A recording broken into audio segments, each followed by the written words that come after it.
Bonjour et bienvenue dans le podcast à demi-mot. Je suis Aurélie Viard, créatrice de Fama Sutra. L'accompagnement dédié aux femmes qui souhaitent retrouver une vie sur mesure et le plaisir d'être soi. Bienvenue dans cet espace où les mots sont posés sur ce qui fait mal. Un espace de tendresse et de compréhension pour ne plus avoir peur de ce qui nous traverse. Du grain de sable dans les rouages à la montagne infranchissable en passant par le petit caillou dans la chaussure, j'aime traduire ces pensées minérales qui nous plombent le moral.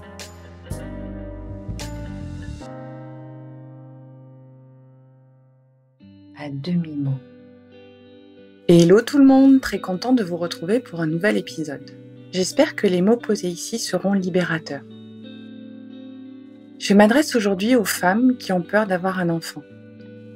Qu'elles soient tombées enceintes sans le vouloir et que l'angoisse s'empare d'elles, ou encore à celles qui ont envie mais peur aussi, et puis à toutes celles qui sont devenues mamans, la peur au ventre sans avoir d'espace pour en parler. J'aurais pu aussi m'adresser aux hommes, à ces futurs pères. Encore une fois, il est beaucoup plus accepté qu'un homme ait peur de devenir père, excuser sa façon de fuir ou de ne pas assumer cette paternité. Mais pour les femmes, qu'en est-il aujourd'hui ? J'ai peur de devenir maman. Tu m'étonnes. J'aime bien retourner les situations qui semblent foireuses en véritables cadeaux. Et la peur est souvent confondue avec la lâcheté, l'impuissance, la démission. Et dans celle-ci, je vois au contraire du courage. La peur de devenir mère, c'est un petit peu regarder en face l'immensité, le changement radical et important qu'est la maternité. Une femme qui a peur d'être maman, moi, ça me rassure. Parce qu'elle se projette et elle sait au fond d'elle la responsabilité qui l'attend. J'irais même jusqu'à dire que inconsciemment, peut-être qu'elle sait que de toute façon, quoi qu'elle fasse, elle ne sera pas à la hauteur des besoins d'un enfant. Pour ma part, j'ai su très tôt que je voulais avoir des enfants. Et j'ai eu tellement peur de devenir maman la première fois, parce qu'au fond de moi, je savais que je serais limitée. Je n'avais pas vraiment de socle sur lequel m'appuyer. Je peux le dire aujourd'hui, 18 ans après, mais je ne l'acceptais pas du tout. Et en même temps, je savais qu'il y avait de quoi ressentir de la peur, de l'incertitude, du doute. Mais je refusais ces sentiments. Je me vois encore avec mes petits bras musclés à remonter mes manches et à me dire de toute façon j'y arriverai, comme si c'était une question de vie ou de mort. C'est pas complètement faux. Alors que peut-être si j'avais laissé vraiment la place à la peur, à l'incertitude, au doute, je me serais évité bien des angoisses. Alors je t'invite vraiment à l'exprimer à haute voix cette frousse. Quand on te demande comment tu vas par exemple, exprime-le. Quand tu annonces ta grossesse, la liesse est de mise. Ça ne laisse personne indifférent. Une fois ces émotions passées, cette excitation, n'hésite pas à le dire. Ça donne à peu près ça. Alors quoi de neuf en ce moment ? Je me pose des questions, j'ai peur de devenir maman, ça me travaille vraiment. Alors peut-être pas à un repas de famille ou pendant une réunion du personnel, mais parle-en pendant un cercle de femmes, avec une amie, avec ton homme. Dis-le.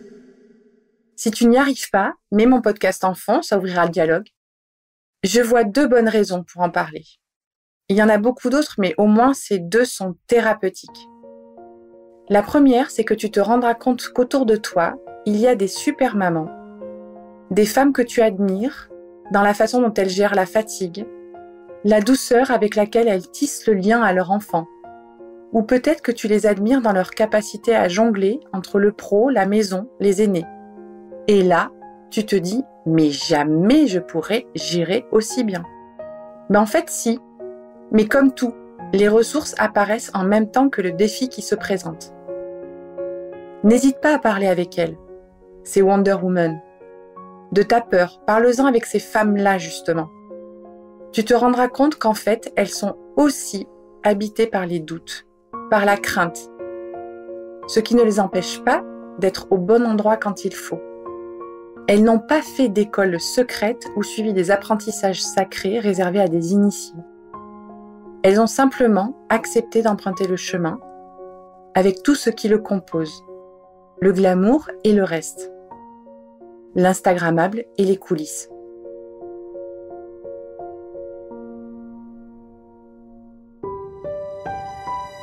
Dire les choses à demi-mot.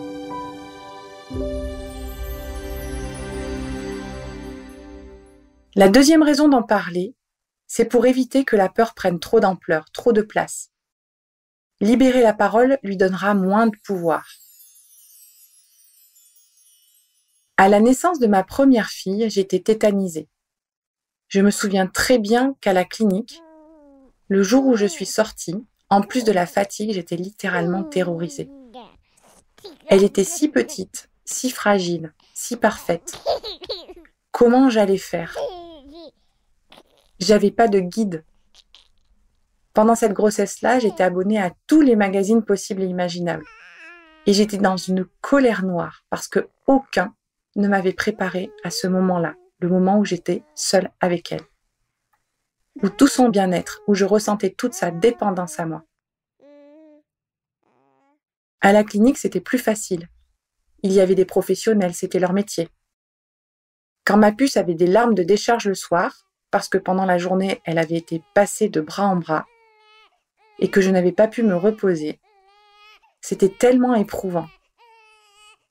Je n'arrivais pas à la calmer. Elle pleurait beaucoup. J'étais dans un état de sidération, incapable de faire quoi que ce soit. La sage-femme du service venait avec beaucoup de douceur, la prenait dans ses bras et hop, en 2 minutes, Chloé se calmait. Comment j'allais faire une fois seule à la maison ? Parce qu'un premier boulot, par exemple, après des études, déjà tu as peur de foirer. Mais normalement, tu as fait des études avant, tu as appris, tu as été préparé. Maman, non, rien.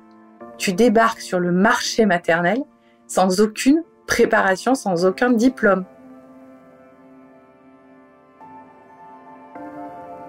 Et si ça peut te rassurer, même parmi celles dont c'est le travail, comme les sages-femmes, assistantes maternelles, les institutrices ou auxiliaires puéricultrices, certaines de ces femmes ont aussi peur de devenir mères. Évidemment, les peurs ne viennent pas toucher la même chose chez chacune d'entre nous. Mais on retrouve quand même certaines assez costauds qui nous habitent toutes. Comme la peur de reproduire une enfance traumatique, par exemple. Celle qu'on a pu vivre auprès de parents toxiques.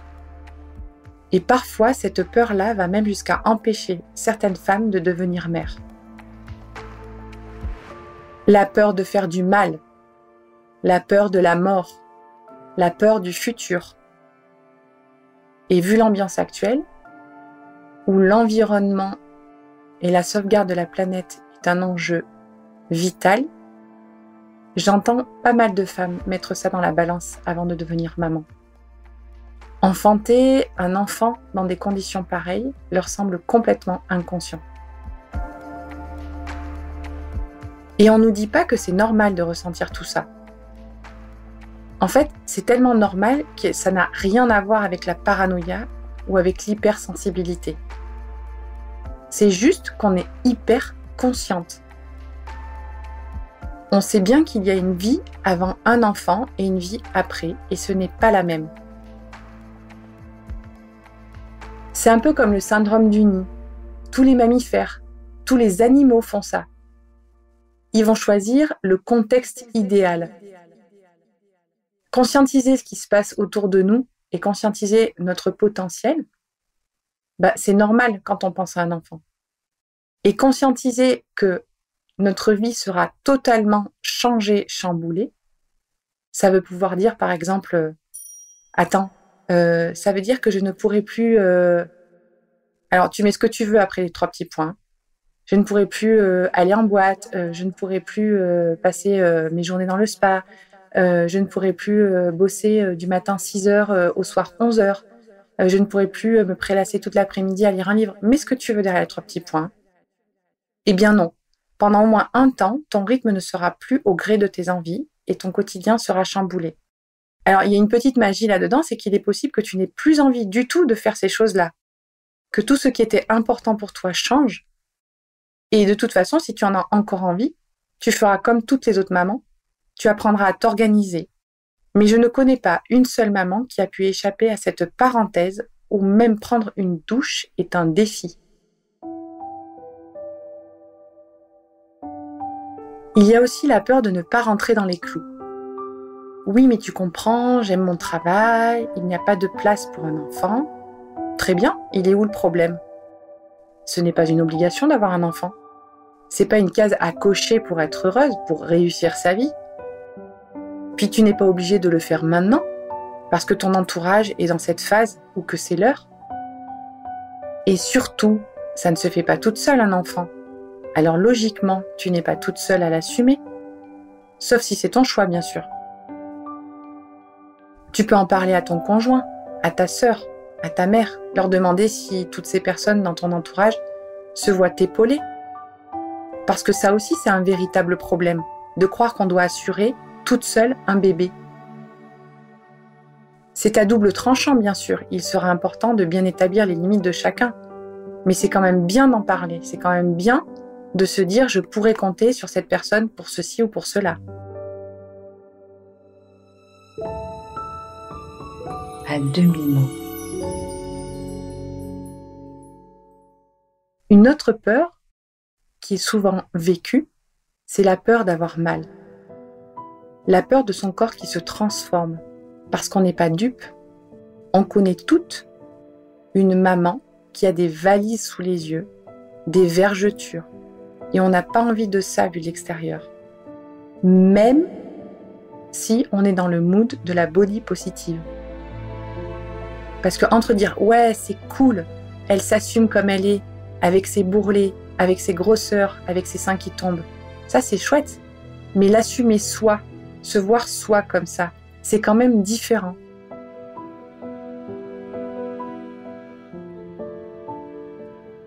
Alors je vais pas te faire le « fais-toi confiance »,« écoute ton cœur, tout ira bien », parce que je ne vois pas la maternité comme un long stage de développement personnel. Et honnêtement, les mamans qui craquent le plus fort sont les plus exigeantes avec elles-mêmes. Souvent, elles sont allées à fond dans des courants de maternité conceptuelle. La parentalité du déni par excellence. Déni de la réalité. Déni de l'entièreté du petit enfant. Déni de son autorité. Déni de ses besoins. Déni d'un cadre à poser où on projette nos émotions mal digérées de notre enfance. Déni de nos limites. Déni de notre impuissance.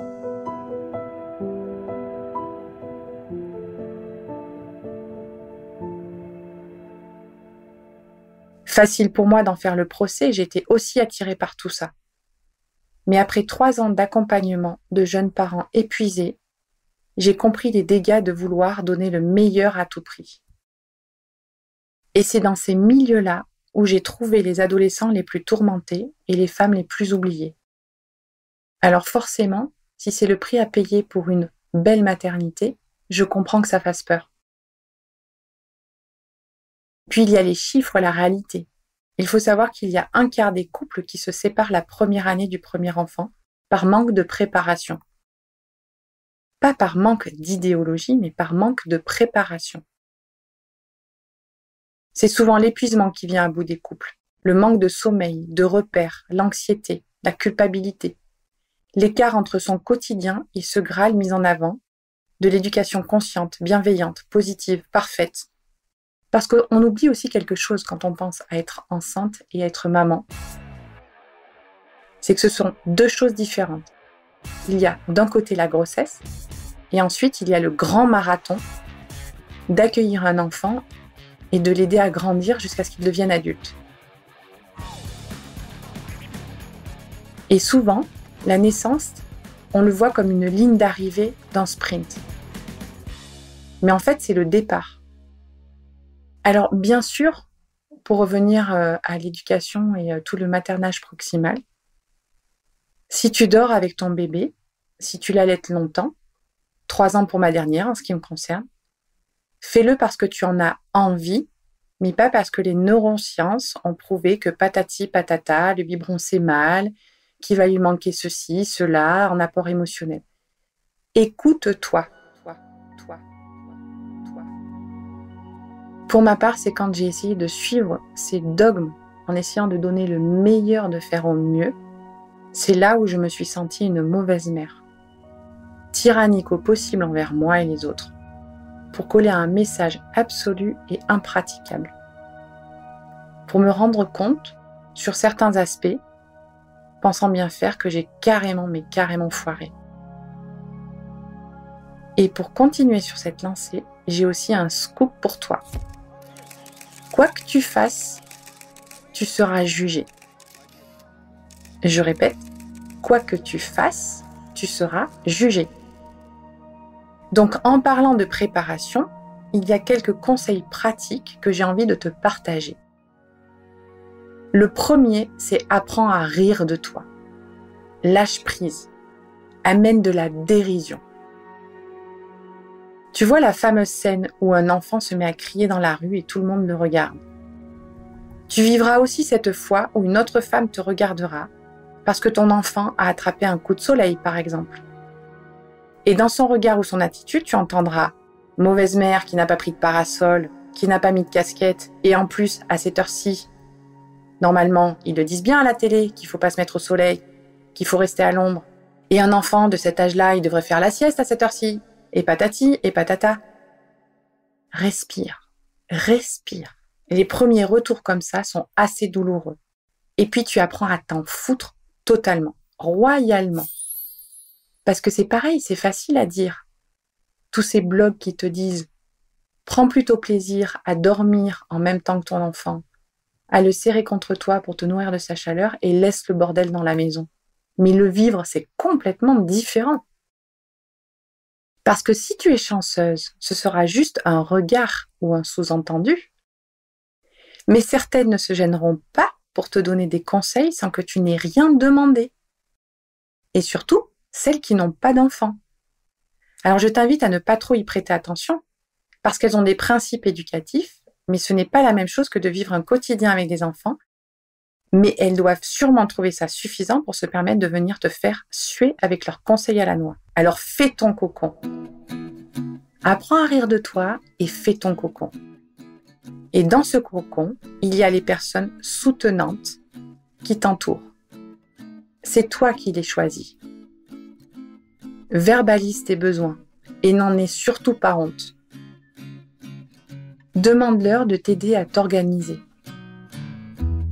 Par exemple, chose qui arrive souvent, tes parents ne se comportent pas du tout de la même façon avec toi qu'avec tes enfants. Eh bien, c'est tant mieux pour eux. Et puis, tu peux avoir l'impression de disparaître, d'être seulement mère. Alors n'aie aucune gêne à dire « j'ai besoin que tu t'intéresses aussi à moi, maman ». Parce que quand on devient mère, on reste quand même la fille d'une autre femme. Demande-lui du soutien, qu'elle te dise quelque chose de positif. Parle de tes peurs. Ça, tu l'auras compris, j'arrête pas de le répéter. À demi-mot. Et le troisième conseil que j'aimerais dire, et pour moi c'est le plus important. Nous les mamans qui sommes passées par là, si on filait un petit coup de main, si on arrêtait de se comparer, de chercher à monter sur le podium illusoire de la meilleure maman. C'est un peu ridicule, non, quand on y pense. Alors ça aussi, c'est pas facile. Parce que se comparer, c'est normal. Et puis ça fait du bien de voir que nous, on arrive là où d'autres échouent. Mais se mordre la langue, quand un jugement nous traverse, et vite chercher un compliment. On ne peut pas s'empêcher de penser « Ah bah oui, ben moi, si c'était moi, je le coucherais pas comme ci ou je ferais pas comme ça. » Mais plutôt chercher un compliment. Je trouve ça vraiment beau, la façon dont tu le regardes. Tu sais, moi aussi j'ai galéré au début. Et puis après c'est venu. T'inquiète pas, tu vas y arriver. Si je peux faire quoi que ce soit pour t'aider, pour que tu sois plus disponible, n'hésite pas. Si je peux te faire un petit bout de ménage, si je peux t'aider à faire quoi que ce soit, n'hésite pas, demande-moi. Je vois bien que tu fais de ton mieux. Ton bébé a de la chance. Haut les cœurs, c'est important de se soutenir. Donc, le gossip, oui, si on aime ça, mais pas contre la maman. Alors, si tu es tiraillé entre la peur et l'envie, et que la marche te semble un peu haute, fais-toi accompagner. On ne le sait pas, mais les sages-femmes ne sont pas là que pour le déroulé de la grossesse. Elles s'occupent aussi de la contraception. Et tu peux parler avec elles de ce désir d'enfant et de cette angoisse qui va avec.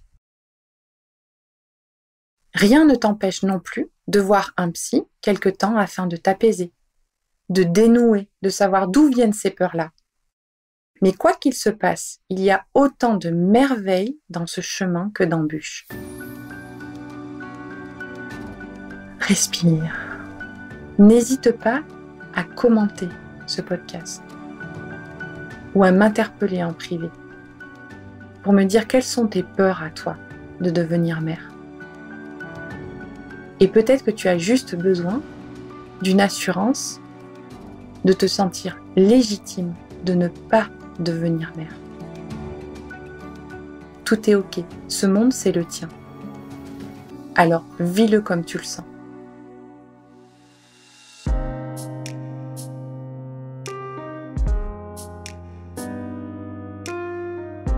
Merci pour votre écoute. Si cet épisode vous a plu, je vous invite à me retrouver sur Instagram pour suivre les actualités Fama Sutra. N'hésitez pas à noter mon podcast sur les plateformes d'écoute. On se retrouve le mois prochain pour un nouvel épisode. En attendant, prenez soin de vous.